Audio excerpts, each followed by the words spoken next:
सभी मित्रों को राधे राधे, जय श्री कृष्णा। जैसा कि आप सभी लोगों ने हमारा YouTube चैनल देखना शुरू कर दिया है, यदि आप हमारे चैनल पर नए हैं तो हमारे चैनल को सब्सक्राइब करें, बेल आइकन को दबाना ना भूलें, क्योंकि आने वाली हर वीडियो का नोटिफिकेशन सबसे पहले आप लोगों तक पहुंचे। आज की कहानी बड़ी ही ज्ञानवर्धक होने वाली है। एक गर्भवती महिला के 3 प्रश्न हैं अपने पति से।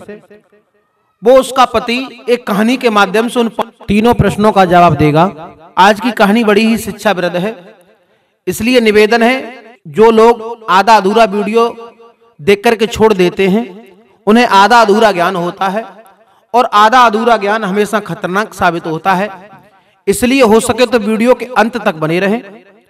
आइए देखते हैं। एक गर्भवती महिला अपने पति से 3 प्रश्न करती है।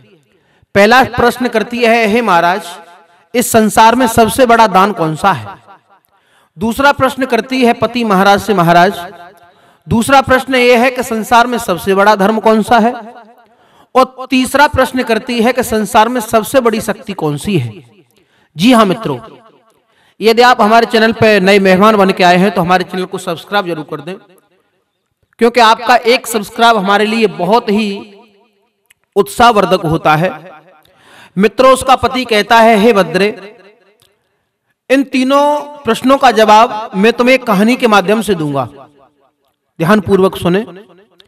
पति कहता है कि एक नगर में एक बड़ा धनवान सेठ रहा करता था। उसका एक पुत्र था, उसका नाम था करमवीर, और उस करमवीर की शादी हुई थी। बड़ी सुंदर सुशील सुलज्ज लड़की थी, बड़ी पतिव्रता थी। मित्रों, सेठ धनवान तो था ही, उसके साथ साथ उसमें अच्छे अच्छे गुण थे, क्योंकि कोई निर्धन व्यक्ति अगर उसके घर पे आ जाया करता था भूखा प्यासा, बिना भोजन किए हुए वो जाने नहीं देता था। मित्रों, उसका एक पुत्र है करमवीर। करमवीर भी बड़ा ही अच्छा है, अच्छे विचार हैं, भगवान में आस्था रखता है। एक दिन की बात थी, करमवीर अपने घोड़ा पे सवार होने के बाद दूर निकल गया है सैर करने के लिए, तो उसे बहुत तेज प्यास लगने लगी। तो रास्ते में उसने क्या देखा कि एक व्यक्ति अपना प्याऊ लगाए हुए है, वो आने जाने वाले व्यक्तियों को जल पिला रहा है और निःशुल्क जल पिला रहा है। जैसे ही पानी पीते हैं व्यक्ति, पानी पीने के बाद में जो पानी पिला रहा है उस व्यक्ति को बहुत सारी आशीर्वाद देते हैं। कोई कहता है, भैया तुम धन्य धान से भरपूर बने रहो। कोई कहता है, भगवान तुम्हारी लंबी उम्र करे। कोई कहता है कि तुम्हारा परिवार इसी तरीका से फलता फूलता रहे। ये आशीर्वाद सुनकर के करमवीर बड़ा खुश हुआ, प्रसन्न हुआ। उसके दिमाग में एक झटका लगा। उसने सोचा कि क्यों नहीं मैं भी एक प्याऊ खोल लेता हूं, इतने ढेर सारे आशीर्वाद प्रतिदिन मुझे भी मिला करेंगे। मित्रों, इतनी बात सुनने के बाद, देखने के बाद में करमवीर वहीं से लौट करके अपने घर पे आता है। अपने पिता से कहता है, हे पिताजी, मुझे 100 मिट्टी के घड़ों की आवश्यकता है। पिता पूछते हैं, बेटा 100 मिट्टी के घड़ों का क्या करोगे? पुत्र जवाब देता है कि पिताजी, एक मैं प्याऊ खोलूंगा, प्यासे व्यक्तियों को जल पिलाऊंगा। वो सेठ कहता है कि बेटा, अगर ये तुम्हारी लालसा है तो हम मजदूरों को लगा करके ये काम तुम्हारा सफल करा देंगे, लेकिन तुम में जाने की क्या आवश्यकता है? करमवीर कहता है, नहीं पिताजी, ये काम मैं मजदूरों से नहीं, इस काम को तो मैं खुद ही करूंगा। मित्रों, देर नहीं की, उस सेठ ने 100 मिट्टी के घड़े मंगवा दिए और करमवीर ने एक चौराहे पे जाकर के वो मिट्टी के घड़े रख लिए, जहां पानी का कोई साधन नहीं था, लोग प्यासे व्याकुल रहते थे। वहां पर खुद अपने हाथ से करमवीर जल को पिलाता है और जो आशीर्वाद उस व्यक्ति को देते थे लोग, वही आशीर्वाद अब करमवीर को मिलते हैं। कोई कहता है इसी तरीका से भैया तुम्हारा धन धान बढ़ता रहे, कोई कहता है कि तुम्हारा परिवार खुश रहे, कोई कहता है तुम्हारी लंबी उम्र हो, कोई कहता है कि भगवान तुम्हारे भंडारे भरे रखे। मित्रों, करमवीर बड़ा खुश होता है। ऐसे ही समय व्यतीत होता चला गया। एक समय ऐसा आया कि यम के 4 दूत उस नगर में किसी की आत्मा को लेने के लिए आए थे। आत्मा को लेने के लिए आ ही रहे थे, रास्ते में उन्होंने क्या देखा कि एक व्यक्ति है, वो जल पिला रहा है। तो वो भगवान के जो दूत थे, यम के जो दूत थे, वो साधारण इंसान का भेष धारण करने के बाद करमवीर के पास में जाते हैं, जल पीते हैं, बड़े खुश होते हैं। अब उसकी आत्मा को लेकर के चले गए। एक बार फिर आना हुआ उन्हीं का उसी नगर में। दोबारा सोचा कि चलो फिर पानी पी लेते हैं। साधारण इंसान बनकर के फिर पानी पीने के लिए गए तो करमवीर उन्हें पहचान गया। करमवीर ने कहा कि भैया पहले भी तुम मेरे प्याऊ पर पानी पी चुके हो, आखिर कौन हो, कहां से आते हो, कहां जाते हो। मित्रों, तो यम के दूत बात को बदल करके कहने लगे कि भैया हम तो व्यापारी हैं, व्यापार करने के लिए आते हैं, निकल जाते हैं। करमवीर कहता है कि यहां पर तुम्हें कोई दिक्कत तो नहीं होती, क्योंकि मैं इस नगर के सबसे धनवान व्यक्ति का पुत्र हूं। अगर तुम्हें कोई व्यापार करने में दिक्कत हो, कोई सताता हो, कोई दिक्कत हो तो तुम मुझे बताना और आप मुझसे मित्रता कर लो। तो देखो, चारों यम के दूत मित्रता करने के लिए करमवीर से तैयार हो जाते हैं, मित्रता करते हैं, बड़ी घनिष्ठ मित्रता हो जाती है। अब तो नगर में किसी को भी लेने आते हैं करमवीर के पास में, बिना पानी पिए नहीं लौटते हैं यम के दूत। धीरे धीरे धीरे धीरे समय व्यतीत होता चला गया। मित्रों, पति कहता है पत्नी से कि एक समय ऐसा आया कि यमराज कहने लगे हैं यम के दूतों से कि सुनो, आज तुम्हें करमवीर नाम का जो व्यक्ति है उसे लेकर के आना, उसकी आत्मा को लेकर के आना है। जैसे ही करमवीर का नाम उन यम के दूतों ने सुना, अब यम के दूत सोचने लगे ये तो हमारा बड़ा घनिष्ठ मित्र है, अब इसे हम कैसे ला पाएंगे, ये तो बड़ा मुश्किल काम है। अब चारों यम के दूत आकर के करमवीर के पास में बैठ गए। उन्होंने कहा भैया प्यासे हो तो पानी पी लो। अब पानी तो नहीं पीते, यम के दूत चारों के चारों बुरे तरीका से रोने लगे। करमवीर बार बार पूछता है बताओ बात क्या है, किसी ने कुछ कहा है तो मैं मुझे बताओ, मैं अपने पिताजी से कहकर के उसे दंडित कराऊंगा। लेकिन वो कोई बात नहीं कहते हैं। वो जो सबसे छोटा यम का दूत था वो ज्यादा रोता है। करमवीर उसके पास में जाता है, उसके कंधे पे हाथ रखता है, कहता है भैया मतलब बात क्या है, मुझे बात बताओ तुम। तो वो कहता है कि जो तुम हमें साधारण इंसान समझ रहे हो, हम कोई साधारण इंसान नहीं है। फिर कौन हो? जवाब दिया हम यम के दूत हैं और हम रो तो इसलिए रहे हैं, तुमसे इतना घनिष्ठ प्रेम करते हैं और आज हमें हमारे स्वामी ने तुम्हें ही लेने के लिए भेजा है।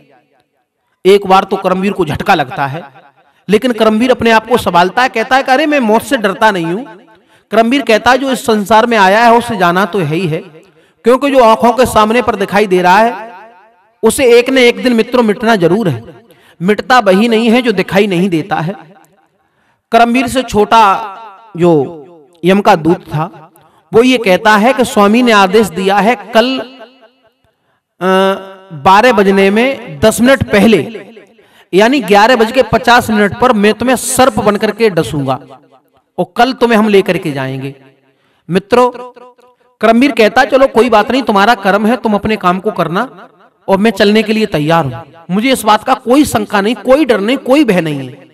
अब करमवीर प्याऊ को छोड़ करके अपने घर पे जाता है, लेकिन वो बात किसी को बताता नहीं है और अपने पिता से मिलता है, अपनी मां से मिलता है, अपने घर परिवार वाले सभी व्यक्तियों से मिलता है।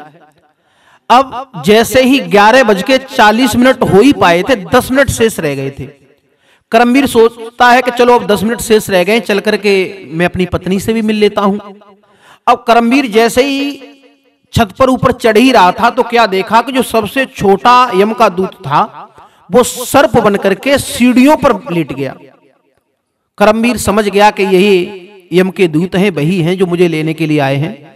तो करमवीर ने यह कहा है कि मुझे पता है मेरा समय पूरा हो गया है, तुम मुझे लेने के लिए आए हो, मैं तुम्हारे साथ चलने के लिए तैयार हूं।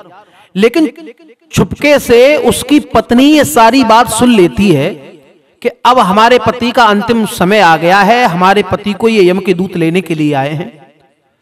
मित्रों, उसके पैरों से जमीन खिसक जाती है, विचार करती है अब तो मेरे पति के बगैर कुछ नहीं है, मैं तो अपने पति के साथ ही मर जाऊंगी, जल जाऊंगी, सती हो जाऊंगी। मित्रों, उसी समय क्या हुआ कि उसी नगर में एक विधवा बेटी अपने बाप के घर पे रहती थी। कुछ दिन पहले उसके पति का देहांत हो गया था। अब वो गर्भवती थी, अपने पिता के घर पे रहती थी। तो उसी समय प्रसव का समय उसका नजदीक आया, उसने एक संतान को जन्म दिया।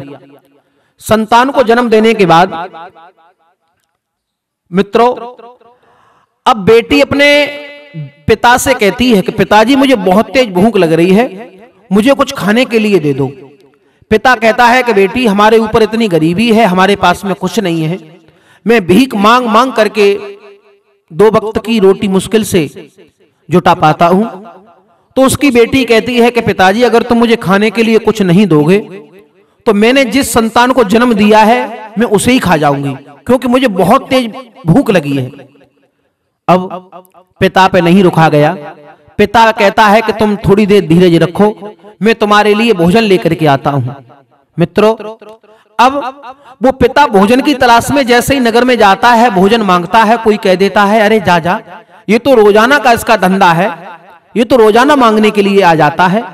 कोई कुछ नहीं देता है, भीख मांगते मांगते उसी सेठ के दरवाजे पर पहुंच जाता है जिसके पुत्र का देहांत होने वाला था, केवल कुछ ही पल बाकी रह गए थे। मित्रों, वो जाकर के आवाज लगाता है, वो कहता है कि मेरी बेटी ने एक संतान को जन्म दिया है और वो भूख से व्याकुल हो रही है, और अगर उसे खाने के लिए कुछ नहीं मिला तो वो अपनी संतान को ही खा जाएगी। मित्रों, जैसे ही करमवीर की पत्नी ने उस भिखारी के ये शब्द सुने तो उसने विचार किया कि मेरे पति का तो देहांत होने वाला है, मेरे पति तो खत्म हो जाएंगे, तो ये जो मैंने भोजन बनाया है इसे कोई नहीं खाएगा, मैं भी सती होंगी साथ में, इसे भोजन ये तो बेकार ही हो जाएगा, इसलिए क्यों नहीं मैं इस भोजन को उठा करके इस गरीब व्यक्ति को दे देती। मित्रों, अब उसकी पत्नी ने जो भोजन था उससे लेकर के भिखारी को दे दिया। भिखारी बड़ा खुश हुआ कि आज मेरी बेटी की संतान भी बच जाएगी, मेरी बेटी के भूख भी मिट जाएगी। अब वो ले जाकर के उसने अपनी बेटी को दिया है। उसकी बेटी ने भोजन किया और उसके बाद में ये कहा कि पिताजी तुम तो ये कहते थे कि कोई एक गिलास भी मांगे से नहीं देगा, ये तुम इतना अच्छा भोजन कहां से लेकर के आए हो। तो उस भिखारी ने अपनी बेटी को सारा वृत्तांत बताया कि इस नगर के सबसे अमीर व्यक्ति के पुत्र वधू ने ये भोजन मुझे दिया है। तो अब देखो मित्रों, वो बेटी आशीर्वाद देती है, वो ये कहती है कि तुमने मुझे ये भोजन दिया है तो मैं तुम्हें आशीर्वाद देती हूं कि तुम्हारा स्वाग अमर रहे, तुम्हारा स्वाग अमर रहे। मित्रों, जैसे ही आशीर्वाद दिया है, अब आशीर्वाद मिलते ही भगवान विष्णु का सिंहासन हिलने लगा। भगवान का सिंहासन हिलने लगा है तो नारद जी से ये कहा है कि देखो ऐसा कौन सा भक्त है जो हमारे भक्त के ऊपर इतना संकट है। नारद मन की चाल से दौड़ करके मृत्यु लोक पर आते हैं और देखते हैं और लौट करके जाते हैं, कहते हैं कि प्रभु एक करमवीर नाम का व्यक्ति है, उसे यम के दूत लेने के लिए गए हैं, लेकिन एक विधवा स्त्री ने उसे आशीर्वाद दिया है कि तेरा स्वाग बना रहे, और उसकी पत्नी भी तब भजन कर रही है बैठी हुई। तो अब क्या होगा मित्रों, प्रणाम का परिणाम होता है आशीर्वाद, और आशीर्वाद कभी भी खाली नहीं जाता है। अब देखो भगवान विष्णु ने उसी का सुरक्षा कवच बना दिया आशीर्वाद का, उसके लिए सुरक्षा कवच बन गया वो आशीर्वाद। अब यम के दूत जो नाग बना हुआ था वो फन मारता है, लेकिन करमवीर को कुछ नहीं होता है। अब वो विचार करता है यम का दूत कि मेरी एक फुसकार से व्यक्ति जीवित नहीं बचता, इससे तो कुछ नहीं हो रहा। अब आप लोग समझ चुके होंगे, सबसे बड़ा दान कोई संसार में है तो भोजन का दान है, अन्न दान है। जितना भी हो सके किसी को देना चाहते हो तो अन्न दान दें। और इस संसार में सबसे बड़ा कोई कर्म है तो परस्वार्थ है, परस्वार्थ में जीना।